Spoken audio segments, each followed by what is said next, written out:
Virginia Joan Kennedy, née Bennett, born on September 2, 1936 and died on October 8, 2025, was more than a name within one of America's most storied families. She was a woman of elegance, intellect, and unshakable strength, a socialite, author, and mental health advocate who turned her own life's trials into messages of healing and awareness.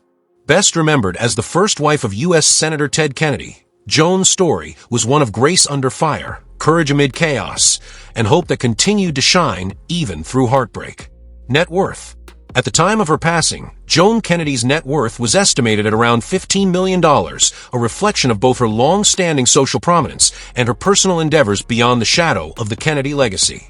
Early life, a bright beginning. Virginia Joan Bennett was born on September 2, 1936, at Mother Cabrini Hospital in New York City. She grew up in the peaceful suburb of Bronxville, New York, within a warm Roman Catholic household. Her parents, Virginia Joan Stead and Harry Wiggin Bennett Jr., raised Joan and her younger sister, Candace, Candy, with love, faith, and high expectations. Her father, a Cornell University graduate, served as president of the Joseph Katz Company, a respected New York advertising agency. From an early age, Joan was known for her poise and charm.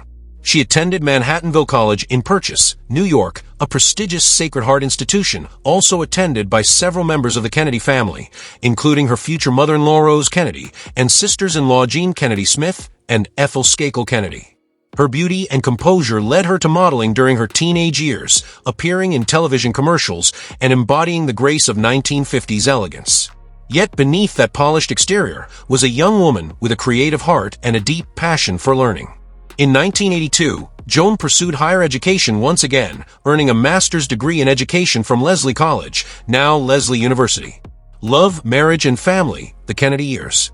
In October 1957, fate intervened at a Manhattanville College gymnasium dedication held in memory of Kathleen Kennedy, who had tragically perished in plane crash. There, Jean Kennedy Smith introduced her brother Edward Ted Kennedy to the radiant young student named Joan.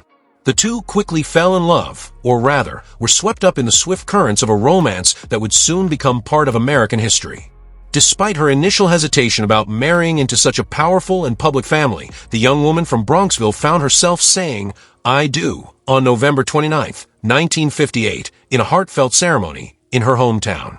The timing was significant, just weeks after John F. Kennedy's re-election to the U.S. Senate.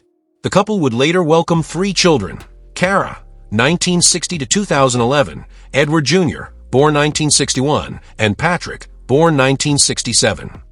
Joan's life as a Kennedy was dazzling yet demanding.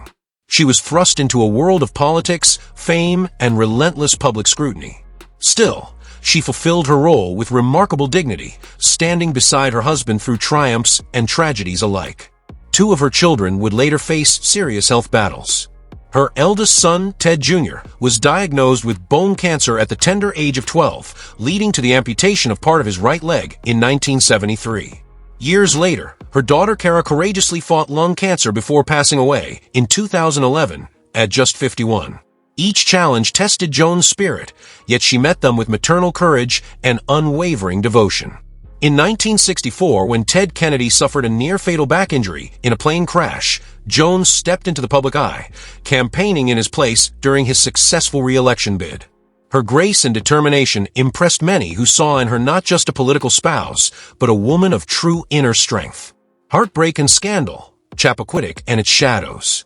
The defining and devastating turn in Joan's life came in July 1969, when her husband was involved in the tragic Chappaquiddick accident, which claimed the life of young campaign worker Mary Jo Kopechne. Joan, who was pregnant and confined to bed following 2 miscarriages, courageously attended Kopechne's funeral and stood by Ted's side in court just days later. The strain of those days proved unbearable. She suffered another miscarriage shortly after. The tragedy deepened the emotional cracks in their marriage. Although Joan remained publicly supportive, privately she endured immense pain and humiliation. The weight of public life, loss, and her husband's political ambitions bore heavily on her shoulders, leading her toward an internal battle that would shape much of her later years. Struggles and courage, facing addiction and healing. By the late 1970s, Joan's marriage was faltering. After 2 decades together, the couple separated in 1978. Around this time, Joan made the brave decision to speak publicly about her struggles with alcoholism. In candid interviews with People and McCall's magazines, she admitted that alcohol had become her escape, a misguided comfort amid her loneliness and the pressures of public life. Her openness was groundbreaking. In an era when addiction was shrouded in stigma, Joan's honesty helped spark national conversations about mental health and recovery. Through Alcoholics Anonymous and the 12-Step program, she sought healing, courageously using her story to inspire others. Although they were separated, Joan and Ted remained legally married during his 1980 presidential campaign. Campaign slogans like "Vote Jimmy Carter, Free Joan Kennedy" echoed the bittersweet humor of a nation that had watched their love story unravel. Their divorce was finalized in 1982, marking the end of a long, complex chapter. Life beyond the Kennedys: art, music, and advocacy.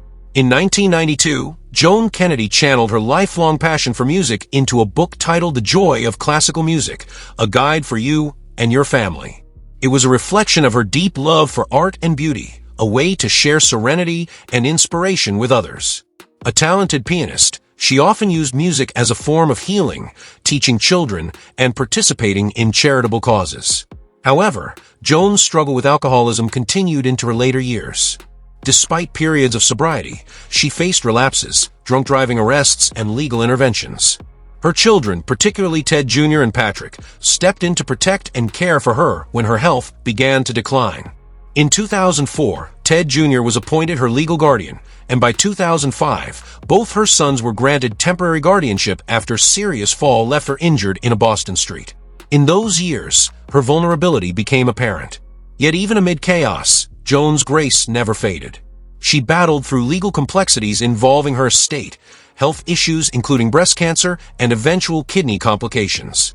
Through every hardship, her children remained her steadfast protectors, a reflection of the love she had so selflessly given them. Final years: grace in quiet moments. In her later life, Joan largely stepped away from the public eye. Apart from a brief relationship after her divorce, she never remarried, choosing instead to live quietly with her memories and music. Her enduring loyalty to her family never wavered. She attended Ted Kennedy's funeral in 2009, a solemn farewell to the man with whom she had shared so many dreams, joys, and tears. Her last public appearance came during the Kennedy family's 4th of July celebration in Hyannisport, just 3 months before her death. Surrounded by the laughter of grandchildren and the familiar warmth of Cape Cod, Joan seemed at peace, a woman who had weathered every storm and still found beauty in the sunset. Passing and legacy. On October 8, 2025, at the age of 89, Virginia Joan Kennedy passed away peacefully at her home in Boston. Her death marked the end of an era, a final farewell to one of the most graceful figures in the Kennedy story. A public visitation was scheduled for October 14th at Carr Funeral Home in Boston, followed by a funeral mass on October 15th at St. Anthony Shrine. She was laid to rest privately, surrounded by the family she had loved so deeply. A life remembered. Joan Kennedy's journey was one of light and shadow, a mosaic of triumphs, heartbreaks, and redemption. She lived through the glamour of Camelot and the pain of loss, through public adoration and private suffering. But perhaps her most beautiful legacy lies not in fame or fortune, but in her unbreakable resilience and her compassionate heart. She turned her personal struggles into lessons of hope. She faced life's storms with music, faith, and courage. And though her path was far from easy, she remained, until her final breath, a symbol of grace, perseverance, and quiet strength. In the grand, often tumultuous saga of the Kennedys, Virginia Joan Kennedy will forever be remembered as the woman who carried both light and love through even the darkest of days.